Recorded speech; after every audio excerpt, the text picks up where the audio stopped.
Hello everybody, it's Iryna Wood, your relationship specialist with astrological expertise, and today your podcast Stars About Stars, the first astrology-based matchmaking podcast, is talking about very interesting topic that is trying too hard in relationships. Is it worthy? And dealing with narcissistic person. You tell me those topics are not connected at all, but during our conversation today, you've definitely believed me that they are very related and connected very well. So, trying too hard.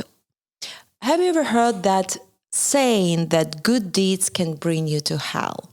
Sometimes when we are too much involved in that or this type of situation, when we are trying to prove ourselves, trying to explain how great we are, how kind we are, how helpful we are, we try to interfere somebody's destiny or somebody's karma. And actually at this moment, currently, we are taking karmic responsibility of somebody else's life. That's not really good for your karma itself. So everything in life has two sides, like a coin. When you offer a hand of help in sweet and kind and very polite manner, it could be, first of all, very offensive. Let's say if you're convincing this person to get that help too much, of course. We would like to present few types of situations. Situation number one. Let's say you just got out of the university and you and your girlfriend, you decided to leave the university and meet at some restaurant. And you say, I'm going to grab my car and I'm going to meet you there. Or would you like me to bring you there? Because you want to help her, you want to save her lifetime, you want her to come to the restaurant rested and in a happy, good mood. And she says, no, thank you so much. I appreciate your care, but I would like to go by feet because it's such a nice weather. Oh, no. Let me bring you there, please. I want to take care of you. And you're really aiding her and insisting, convincing her that she needs this help. But she doesn't. She said, no, thank you so much. It's such a nice weather. I really would like to enjoy the weather, to stay outside. I just meet you there. And you repeat time number 3. But you don't think from point of view how good you are. It's all about your ego, trying to offer that help. When you think that maybe, meanwhile, when she's walking in the street, enjoying this beautiful weather and doing sports at the same moment, she would meet her Mr. Destiny, or she would meet, or she gonna get from the air some idea that's gonna come to her in her mind, and she will start her, new business initiative, her startup next week. So you don't think about that type of the same coin. Situation number 2. One person lost somebody. After funerals, these persons need solitude, being by him or herself, and you don't want to leave this person in grief. You absolutely sure that at this moment, these persons need help of friend, help of therapist, a lot of attention, but everybody is different. One person is extrovert, the other person is introvert, and for one person to be in grief, you need to rest, to sleep, or to go through your painful memories. And for the other person to process the grief, you need to go out. There are people who are taking grief in their own way, and they're going even to dance or to have fun or to consume alcohol, and just to switch their mind and not to think about this destroyful and harmful pain. And they are not ready to accept it at this moment exactly. They just postpone that moment of acceptance. Situation number 3. Let's say when you're cooking too much on Thanksgiving or Christmas and you are outsider from this country, you're a foreigner, you don't know the tradition, or you came to Europe and you're American and you don't recognize local tradition overseas. So you are trying to help so much and you decided to cook 10 million salads and you don't know how to make this table nicer and better from your point of view, but people have their local tradition. That at this moment, trying too hard, you actually interfere, destroy, affect, and you're very annoying. You don't think from this point of view. So every time when you're trying to help too much, you don't think that you create. Remember that at this moment, creating something, you can as well destroy. Situation number 4, helping too much for a handicap or person who is just retired and doesn't feel so good. But during their life, this person was very active, proactive, intense, fun, entertaining, independent. And for this type of personality to accept and receive help is very, painful.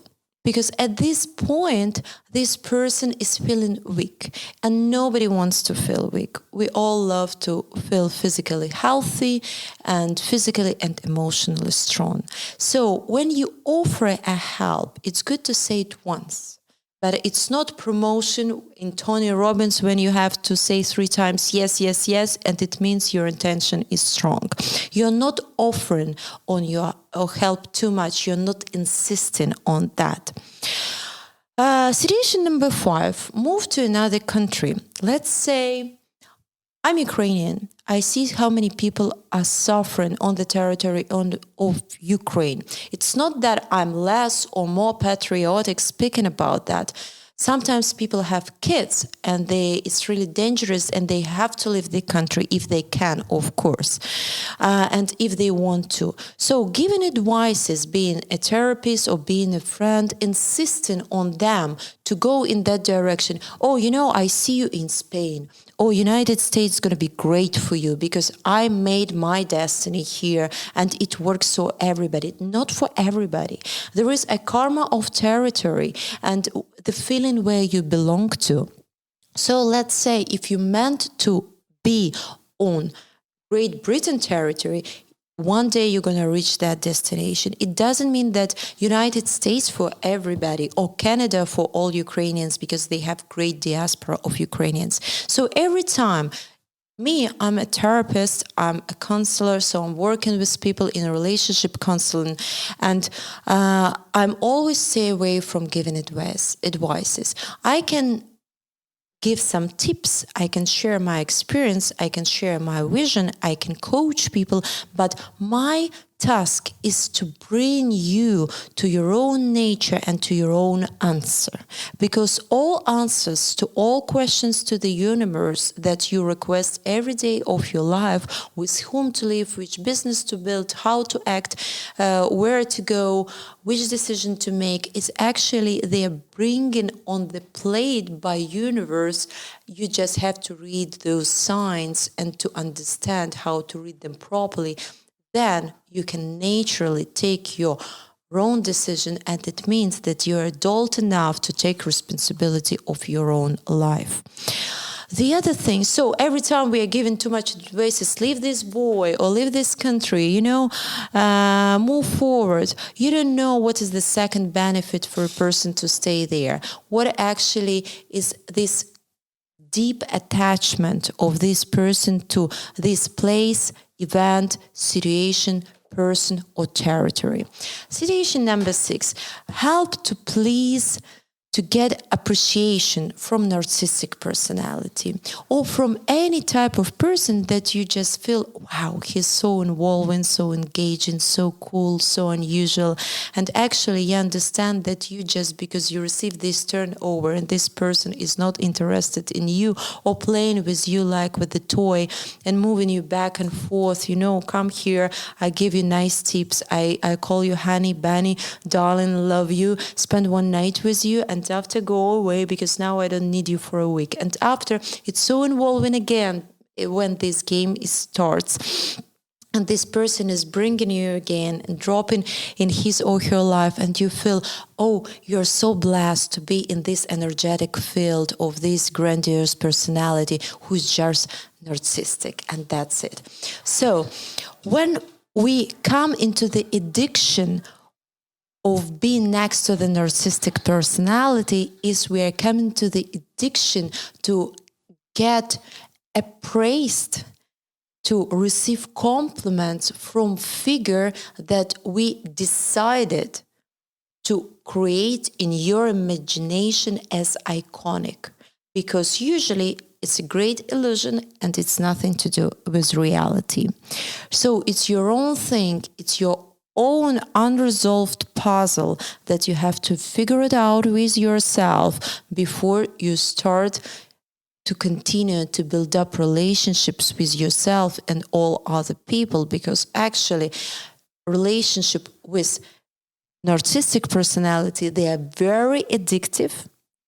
They are very codependentful, because victim can't live without person who needs to destroy your life. And the other person needs this blood and this energy to suck it every day from one of you victims. And that's how these people live. First of all, I want to admit that this word narcissistic nowadays started to be overused. Why? When I spoke about situation to be addicted to narcissistic personality, it's one thing. It's just an example. When people feel that somebody rejected you, or somebody showed that this person has boundaries and tried to set up those boundaries, or somebody to explain that this is no, because it's a question of justice and honor for me, and you can't receive this no, or you can't handle those boundaries settings, you say, oh, this person is so narcissistic, it's so egoistic, so selfish. No, it's not. So please don't overuse this term, because being narcissistic, it's actually a disease. It's a diagnosis. And I wish we could talk about that later on. So coming back to this addiction, I want to tell you that we all have to clarify, accepting and observing ourselves that in psychology, there are 3 types of personalities. Some psychologists, they decide that there are 4, that I accept also in my theory, in my vision, there are 3. First, it's neurotic. It's very sensitive type of personality. It's depending on somebody's opinion, on the moods of the other people, having too much trust to the other people, and afterwards, as a result, having too much distrust to this universe and the other people, expecting nothing good to happen, very touchy when somebody provides critics. So let's say you came to your work and you say, that was a great presentation. Would you be so kind to put this list of changes? And person starts to defend him or herself. No, but I tried too hard. I spent 8 hours. Actually, it was based on your notes. Would you be so kind to put changes in that type of presentation? Because it's business, nothing to do with personal. It is as it is. It's nothing to do with you. It's nothing to do with your gift or talent or how many hours. For one person to realize a project, it's 1 hour. For another person, it's 10 hours. So it's nothing to do with how much you're trying to do that. It's all about result. Second is schizoid. As well, very sensitive, by the way. Always should be involved in a new process, changing activities, starting something new, not always finishing and finalizing those projects, not always responsible, not always answering, sometimes skipping, sometimes looking at the phone and say, oh my God, no, I don't want to say no because, I'm scared. I'm not brave enough actually to say no, so I wouldn't answer this person. Chaotic people with chaotic movements and chaotic speech, and usually they have absence of sense of humor. Those people are very unpredictable. You can go in the street, walking out the dogs, having fun together, and after you say something to this person, and this person just rejects you, leaves, and say, I can't deal with this anymore. Say, what? What happened right now? And you hear shouting or screaming, or person just stops talking to you because he or she took something that is unrecognized and unknown very private, personal, offensive, and decided that's it. Now, next few hours, I'm not going to talk to you, or next few months, okay? And number 3, it's hysterical. Not hysterical like what you would tell you, like, oh, that's funny. Hysterical. No, not in a good sense, but in another good psychological sense.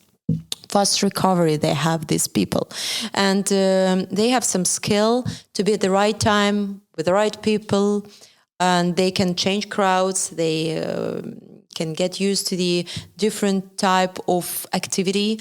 They are easygoing. They can play cards, they can go hiking, they can start new businesses, they can study, they can make contacts very easy. And, they have love to self and ability to conduct any type of conversation with any type of personality. And they are very alive and vivid and outgoing. So, where do you see here narcissistic personality? So narcissistic personality is nothing to do with type. As I mentioned, it's disease, it's sickness. Narcissistic personality, I read a book like 300 pages like this, how to deal with them, how to behave, how to get out, 7 stages of relationship with narcissistic personality. And if you didn't go through that, you can reach number 7, and after you're almost on the peak, on the way out, exit is here, and booms, something happened. Your narcissistic partner got jealous or possessive. He created a story. You reacted on that story. The same model of behavior was implemented again, and booms, you dropped out on stage number 4, and you repeat this scenario again. Welcome to Holocauster. So, narcissistic personality disorder is a mental health condition in which people have an unreasonably high sense of their own importance. They really think they're very important. You believe me? They need and seek too much attention and want people to admire them. Or those people who decide that everybody's watching them. Or they think, that all social media, they need them. I think it's not really easy to live in that type of imagination, but it is as it is. And people with this disorder may lack the ability to understand or care about the feelings of the other people. That's a great sign. When you see a person who can't be empathic to somebody's pain, and let's say living in the little box of his own pain, let's say a woman broke a nail and she's so upset about it, or she lost her Birkin bag and she's just, or her, something happened, she quarreled with her girlfriend, and you watch the news, and in Israel, women are raped, in Ukraine, kids are raped or kidnapped or thrown away to Russia, and when you look at this, so that's what does it mean to be narcissistic. Live in a little tiny box of your own pain that you think that it's something a big deal. Okay, I don't disappreciate in somebody's grief about broken nail, please. But I just admit that's how they live, these poor people. So how do you recognize that this is narcissistic personality? Because we live forever sometimes with these people and we don't understand that we are next to narcissistic person. You just leave the house and you feel, no, I have to hurry up to get home because I don't want my poor husband to think that I'm somewhere else or something like this. You're always obsessed with him yourself, okay? So first of all is their grandiosity. These people is a big deal.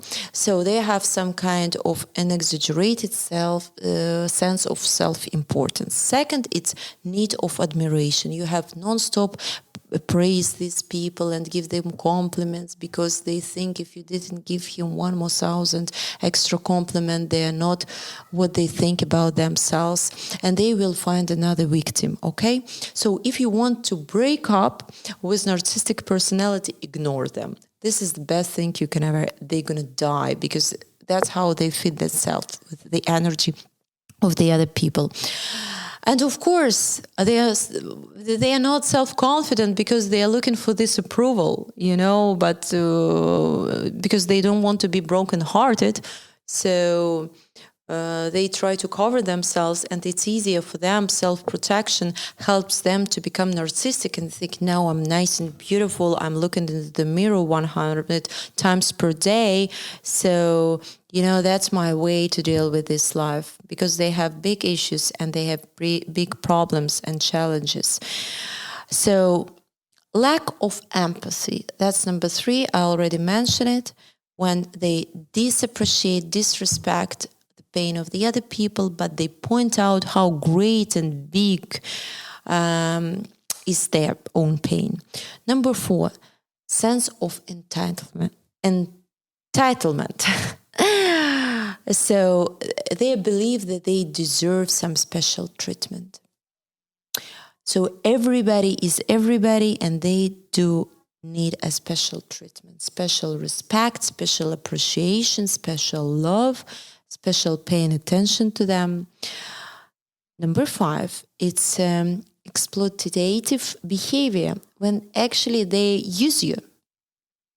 And they use you as much as possible. And since you're not in use or you don't belong to them, they start to use somebody else. Number 6, envy or belief that others are envious. So they always right. If you see that this is Mrs. Right or Mr. Right, that's narcissistic personality. You don't need a therapist to recognize this person. They're always right. They never ask for forgiveness. They never admit that maybe they made a mistake or they should have behaved in a different way. And number 7 is arrogance. They are displaying to the others this snobbish attitude, and it could be thrown away to the employees, to people who are providing some services, to anybody else, because everybody is on service in the mind of narcissistic personality. They think that world was created for them, and that's how it works. And there is no other way to make it happen. So that's how I do explain when people are trying too hard staying to narcissistic personality. They have to recognize what is their scenario in their mind, in their heart, on repeat when we feel ourselves on service. Because this is exactly what narcissistic people need from us. So you're a victim, or you're a cutter, or you're an investigator. Just maybe it's easier to be an observer, aware, conscious observer in this life, and always watch yourself, what kind of feelings and emotions this or that situation, person or story provokes inside yourself. Take conclusions, make decisions, and live this life very aware. It was me, Iryna Wood, with love. And please don't forget to subscribe on my YouTube channel, Stars About Stars, and of course all my social media always Stars About Stars, except my Instagram account right now, that is Iryna Wood. And please visit my website www.starsabouttstars.com, and you will find out a bunch of interesting information about my individual sessions and upcoming seminars.